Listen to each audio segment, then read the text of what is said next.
Сегодня у нас вкусная и интересная тема – технология приготовления круассана.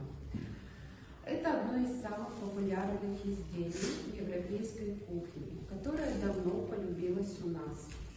Это одно из самых популярных изделий европейской кухни. Круассан – это символ Франции, изысканного вкуса и утреннего кофе. Приготовьтесь! Сегодня мы узнаем, как появилось это замечательное лакомство, из чего его особенность. Цель нашего урока сегодня познакомиться с технологией приготовления круассанов, особенности и состава их происхождения. Результаты обучения – знать историю происхождения круассанов, уметь перечислить основные компоненты теста и отличать круассан от других видов сдобных и дрожжевых изделий. Сейчас мы познакомимся с историей круассанов. История круассана началась не во Франции, а в Австрии и Вене. В XVII веке город осаждала турецкая армия. Один из пекарей работал ночью, услышал шум подковы и поднял тревогу, спасая жителей. В честь победы над турками он испек булочку в форме полумесяца, символ Османской империи. Это изделие назвали киффи, а именно оно стало преобразован своевременно в круассанах. Во Франции рецепт попал позже, в 17-18 веке, где его усовершенствовали, заменили обычное тесто на слоеное дрожжевое. С тех пор круассан стал национальной гордостью Франции и символом французского завтрака. Так, ребята, давайте посмотрим небольшое видео про историю круассанов.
Так, замечательно. Посмотрели мы видео, вспомнили историю, изучили. Круассан – это слоеное дрожжевое изделие, отличается легкостью, пористой, структурой и насыщенным сливочным вкусом. Для его приготовления используют только качественные продукты, ведь от этого зависит вкус и структура теста. Основные ингредиенты – это у нас мука. Вот мука, получается основа теста формирует клейковину. Дрожжи обеспечивает подъем и воздушность. Сахар придает мягкий вкус и способствует подрумяниванию корочки. Соль усиливает вкус и регулирует брожение. Молоко делает тесто мягким. Сливочное масло создает слоистость и характерный аромат.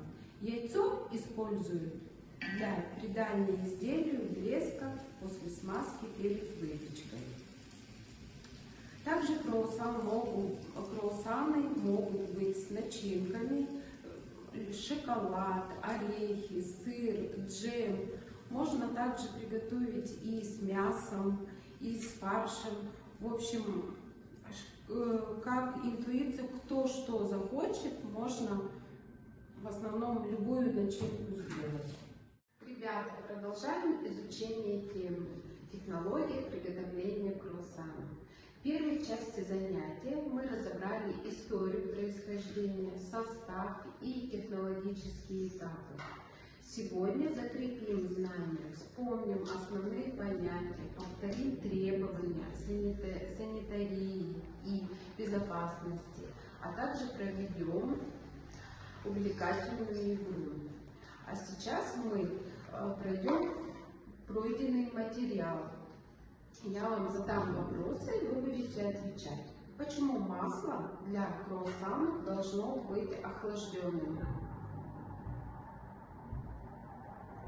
Масло для круассана должно быть охлажденным для того, чтобы получились ровные слои при ламинировании.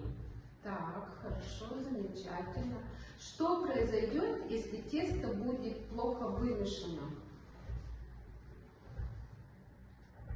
Оно не будет эластичным.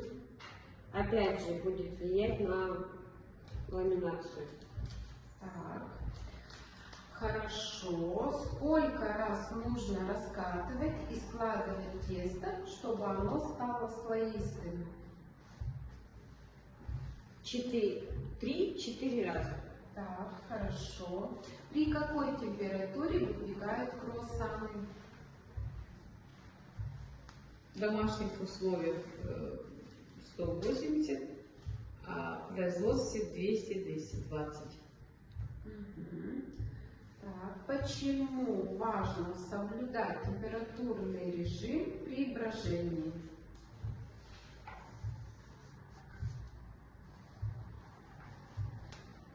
Почему важно соблюдать температурный режим при брожении? Если тесто будет слишком перегрето, то есть если оно будет теплым, ламинация не получится. Поэтому температура важна для теста.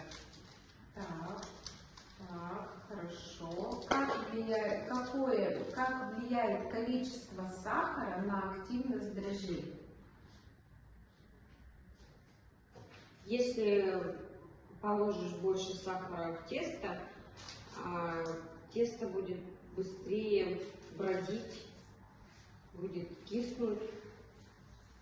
Поэтому сахар должен быть в точности по технологии.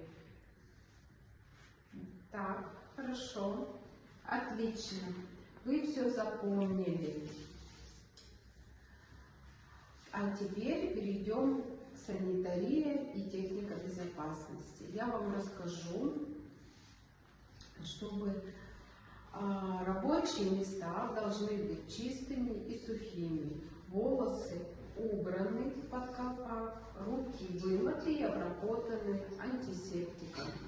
Все ингредиенты должны быть свежими и иметь срок годности. Тесто и масло хранятся при нужной температуре. Техника безопасности: проверить исправность тестораскаточной машины и духовки, не прикасаться к электрическим приборам влажными руками. При работе с горячими противнями нужно использовать прихватки.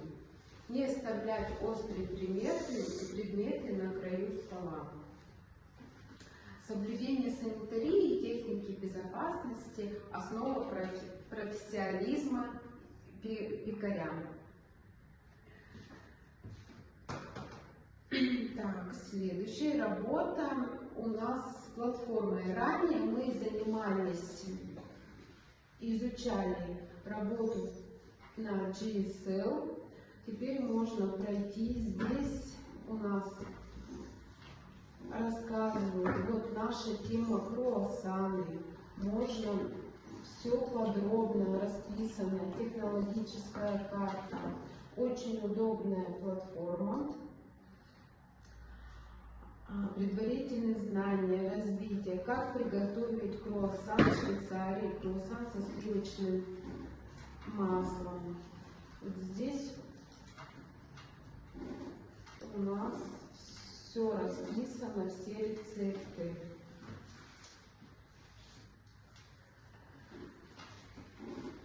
Так, почему важно выдерживать температуру 30 градусов при брожении? Что произойдет, если тесто будет слишком жидкое или плотным? Как можно определить, что тесто подошло правильно?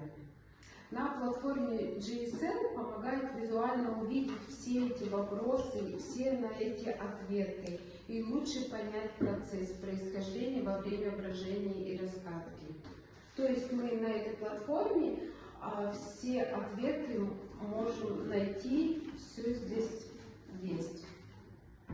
А теперь, ребята, мы поиграем в игру. Кулинария, викторина у нас будет.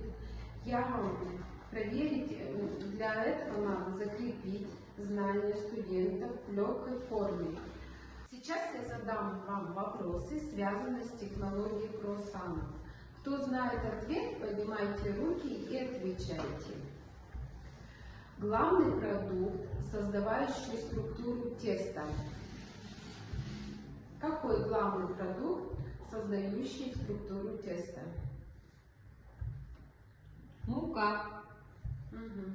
Какой ингредиент делает тесто пышным и воздушным?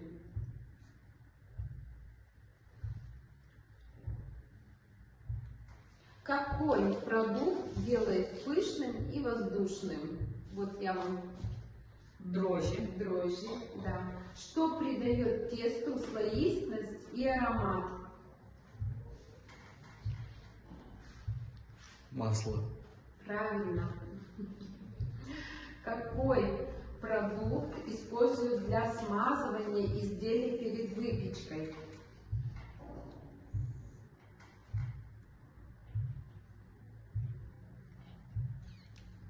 Яйцо. Правильно. При какой температуре выпекают круассан? Как мы уже ранее говорили, в домашних условиях круассан выпекают 170-180 градусов, на производстве 190-220. Все зависит от печи, в которой мы выпекаем. Так, молодцы, ребята. Как называется процесс, при котором тесто увеличивается в объеме до выпечки? Процесс как называется, при котором тесто увеличивается в объеме до выпечки? Расстойчик. Да, Расстойка. Так, правильно. Оно увеличивается Молодцы, расстойчивым ребята. шкварком. Почему важно не перегреть молоко при замешивании? Когда жидкость в дрожжевом тесте слишком горячая, дрожжи не активируются, то есть они погибают. Поэтому необходимо строго соблюдать температурный режим. Что произойдет, если масло растает во время раскатки? Охладить надо будет. Охладить тесто надо, да? Да, Ну, а что произойдет, если масло растает во время раскатки? Тесто потеряет слоистость. Слоисто. Сколько раз нужно раскатать и сложить тесто для круассанов? Сколько раз нужно раскатать и сложить тесто для круассанов? Подумайте, вспомните. Смотреть по технологии приготовления, если надо будет два раза, надо будет, если 3-4 раза, можно это 3-4 раза рассказать. Как называется французское слово, обозначающее форму круассана? Круассан. Форма. Вспомните. Вот. Форма полумесяц? Да, правильно, молодцы. Что придает круассанам красивый золотистый цвет после выпечки? Меланж. Так, правильно, да. Это делает молоко. Что делает молоко в тесте? Что оно делает? Мягким и нежным.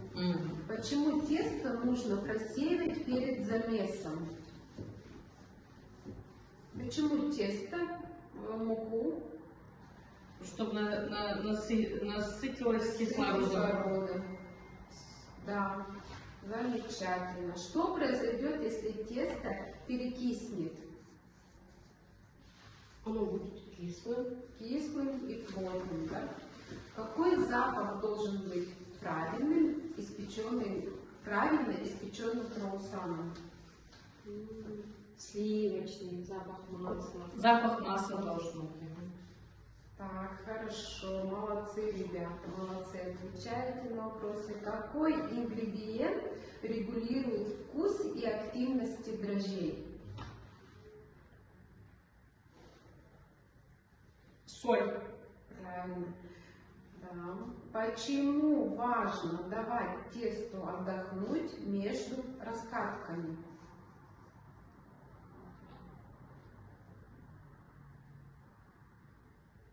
В этот момент клейковина расслабляется. Да.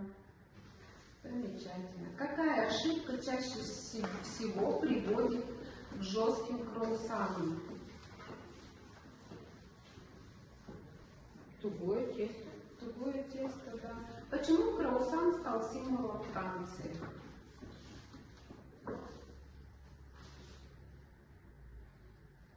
Почему круассан стал символом Франции? Это мы проходили историю, где... Потому что Мария Антуанетта когда-то привезла круассаны и стала подавать их на завтрак. Какой должна быть структура готового круассана? Вспомните, ребята, какой должна быть структура готового круассана? Должны быть видны слои, Хрустящая снаружи, да? воздушные. Так, хорошо, ребята, замечательно. Вы продемонстрировали отличные знания. Каждый из вас показал внимание к деталям и уверенное понимание технологий. Давайте проведем итоги. Из чего состоит технология приготовления круассанов?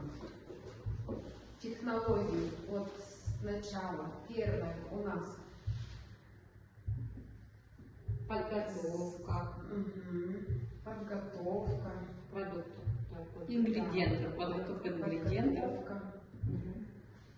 Замес, брожение, прослойка масла, формирование и расстойка, и затем выпечка.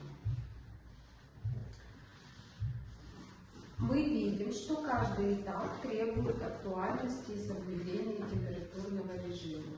Только так можно получить слоистые и ароматные изделия. Сегодня мы повторили технологию приготовления круассанов, закрепили знания по санитарии и технике безопасности, поработали на платформе GSL и проверили знания викторины. Вы справились отлично. Затем мы будем проходить практическое занятие самостоятельно, приготовление круассанов.